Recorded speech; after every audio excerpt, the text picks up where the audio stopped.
So I want to pop on that power glove. Because as we have established on multiple times on this channel, no glove, no love. Okay, do we want to start with Biden's dog being based? Do we want to start with a piece of good news where it comes to trans stuff? There's a couple stories that we could pick. Let's go ahead and start here. We have an example of Biden's dog being based. Being truly based. Apparently Biden's dog... His name's Commander, but they should name him Comrade because he is truly our friend. Biden's dog bites another Secret Service officer. This article was written by Michael Shear of the New York Times.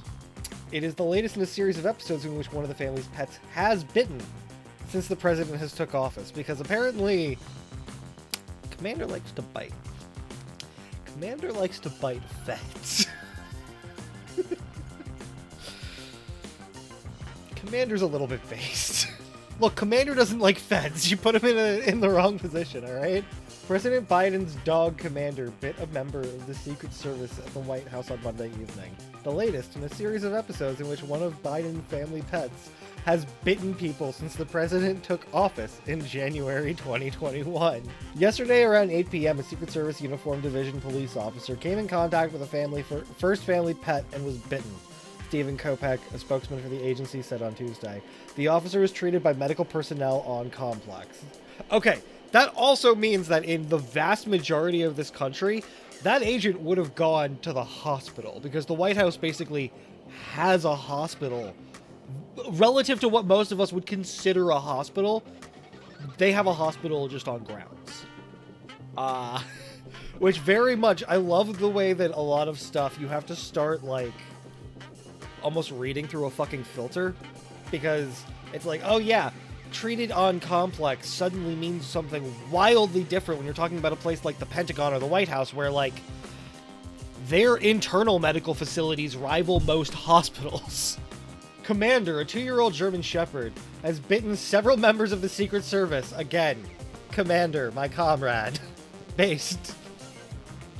Since arriving at the White House in 2021, including biting one officer on the arm and thigh badly enough that the officer was sent to the hospital.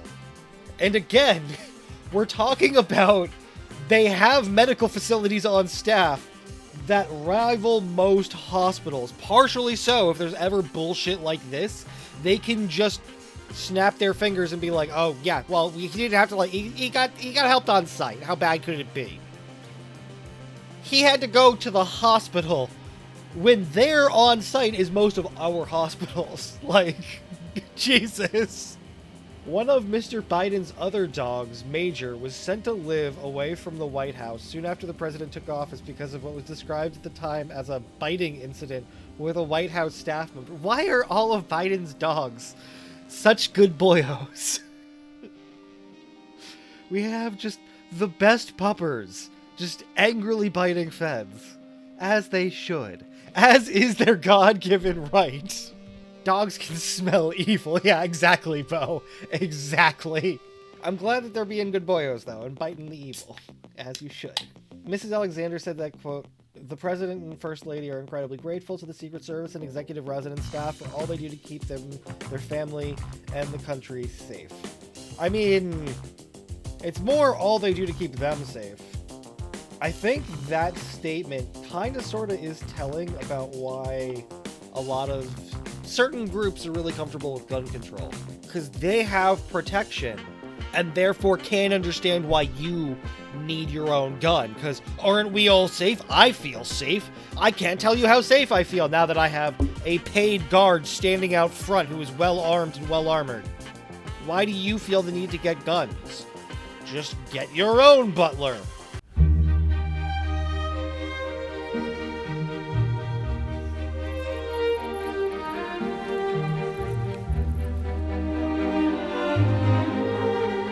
That was dumb.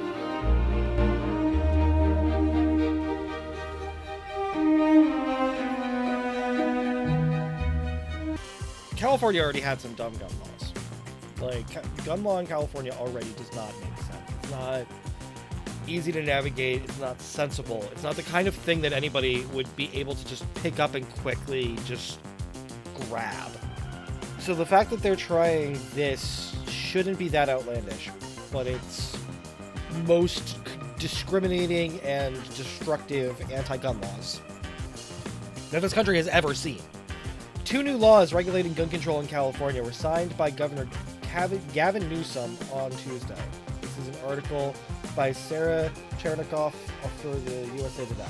The laws prohibit people from carrying firearms in most public places and doubles the taxes on guns and ammunition sold in the state. The federal government currently taxes guns and ammunition sales at a rate of 10 to 11%. The new law adds another 11% tax to sales. That makes California the only state with a separate tax on guns and ammo, according to Brady, a gun control advocacy organization. Where will people be prohibited from carrying guns? This is the part where it goes from, okay, so you're kind of just taking a swipe at legal gun owners to, oh wow, you're trying to ban guns. The new law prohibits people from carrying guns in 26 places, such as public parks, public demonstrations and gatherings, amusement parks, churches, banks, zoos, and, quote, any other privately owned commercial establishment that is open to the public.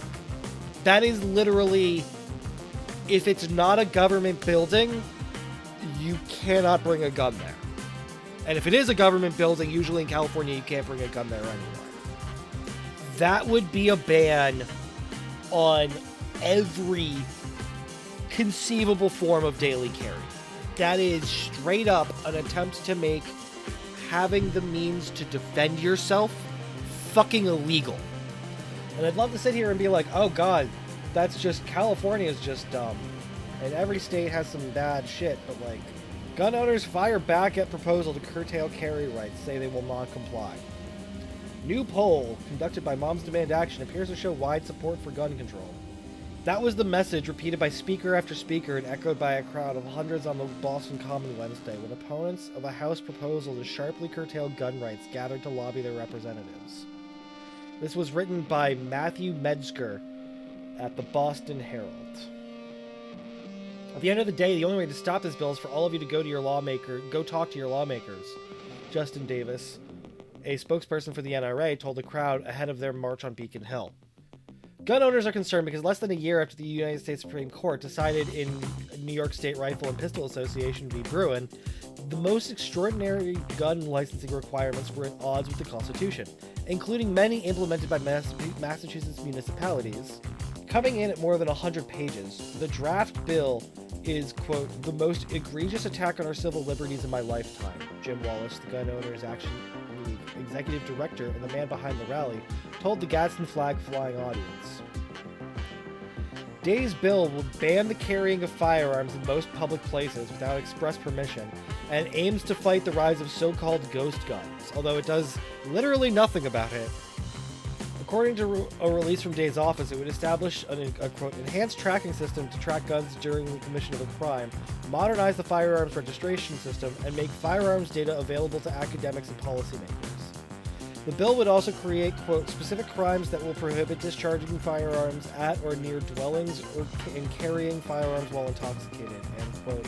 It standardizes training requirements for individuals seeking a license to carry and will now require live firearm training. Gun rights advocates responding to this bill's filing with alarm, declaring it would instantly make felons out of thousands of previously law-abiding gun owners, many of whom say they already have it hard enough just trying to follow the state's existing firearms laws. Toby Leary, the owner of Cape Gun Works in Hyannis, told the audience he shouldn't need to ask the government for their leave to have his rights. That is not a right, it's a privilege if I have to go out and ask you for permission to exercise my enumerated rights. He said, I don't personally have to get a permit today to speak to you guys. It's the way rights work. It's not a permission slip, it's liberty without license. Wallace told the crowd that even if the state legislature managed to pass Day's bill as written, he wouldn't be complying with the law so plainly at odds with the U.S. Constitution. What do you think, folks? Are we going to comply with this garbage if it passes? Wallace asked the audience. Repeated and resounding shouts of no came in answer, which based. There's a fair amount of based going around today. I want to make it abundantly clear. The courts aren't going to save us most of the time. This was originally written by Kevin Worm for Reuters. An appeals court has upheld Tennessee's and Kentucky's ban on trans care for minors. The court rejected a challenge by families of trans children who had argued that the bans discriminated on the basis of sex. A federal appeals court on Tuesday allows Tennessee and Kentucky to enforce laws banning gender-affirming care for medical gender. How if I can use the English language? A federal appeals court on Thursday allowed Tennessee and Kentucky to enforce laws banning gender-affirming medical care for minors, such as puberty blockers, hormones, and surgery. By a 2-to-1 vote, the Cincinnati, Ohio-based 6th U.S. Circuit Court of Appeals rejected a challenge by families of trans children who had argued that the bans had discriminated on the basis of sex. The ruling is the second by a federal appeals court upholding such laws after the 11th Circuit ruling revived an Alabama law. On the other side of the ledger, federal district courts in Arkansas, Florida, Georgia, and Indiana have overturned such bans, as has a state court in Montana. Mainstream U.S. medical associations say gender-affirming care is appropriate and potentially life-saving treatments for gender dysphoria, or distress caused by the mismatch between trans people's sex assigned at birth and their gender identity. But the 6th Circuit panel sided with the proponent of gender-affirming care bans who say the treatments are unproven and risk permanently harming children. This is a relatively new diagnosis with ever-shifting approaches to care over the last decade or two. Under these circumstances, it's difficult for anyone to be sure about predicting the long-term consequences of abandoning age limits of any sorts of these treatments. Wait. I hate this on so many levels. This judge, Jeffrey Sutton, is trying to make the argument that we can't know which way it would be because it's too new. Therefore, we have to ban it. In dissent, Judge Helena White said the Tennessee and Kentucky statutes cannot pass constitutional muster and, quote, intrude on the well-established province of parents to make medical decisions for their minor children. That's honestly the part about this that I don't get. I understand how someone could make the argument on a social level that trans kids, I would never let my kid do that religious bullshit. Hateful, dumb, but at bare minimum, I can understand the framework. My religion says I can't do something. That's fine. That's where a lot of great people find their source of morality. My religion says you can't do something. It's not how this fucking country works. It's not how it's supposed to work, at least. And it is worth pointing out, in all of these bans, the care itself is not the problem, because they always exempt cis children. And everybody skips over the fact that more cis children are going to access these forms of care than trans kids. Every single one. Hormone replacement therapy, there is a variety of conditions that can happen where, for whatever reason, your endocrine system is a little out of whack and you need help from chemical support. There are more cis kids taking hormones, the same fucking hormones, than there are trans kids. A cis boy taking testosterone prescribed by a doctor because they want to have gender euphoria. That is fine under the law. They do not ban that. A trans child, a trans boy, wanting to have testosterone because they want gender euphoria. Oh, well, we can't tell. We're confused about how that medication affects children. They'll give the medication to the kids, so long as they aren't trans. This has nothing to do with age. This has nothing to do with trying to argue that we're caring about the experimental nature of some of these treatments. Because if that was the case, they would not exempt the non-queer children from receiving these. Everybody who screams about double mastectomies, more cis girls get them than trans guys. Just fucking period. there are a number of conditions where you can be born with incredibly large breasts, and it can create like actual back issues. It can create developmental issues if they develop too young. There's a lot of reason why in many cases cis girls will get, for whatever reason, a breast reduction for their own health. That's a fucking mastectomy, y'all. That's how this shit works. Like, this care isn't something that just trans kids are asking for. Trans kids are just the only ones who are getting fucking banned from it. Hell, vaginoplasty, which, by the way, no trans kid on the planet is getting. In order to get one, you have to get it, you have to get approval, which will require you to be 18. The only way to get a vaginoplasty if you're below 18 is if you're cis. It's a thing. 100%. There are a variety of medical conditions where you can be born with a partial vagina in the cases of like MRKH, or with one of a variety of medical conditions that means you end up needing reconstructive surgery. That's all a vaginoplasty is. So I hate the way this gets talked about, because people openly and purposefully not only lie, but do this like head fake that makes everyone fall in the exact wrong direction of the truth, or the exact opposite direction of the truth. They pretend like, oh, well, what about why are kids doing this?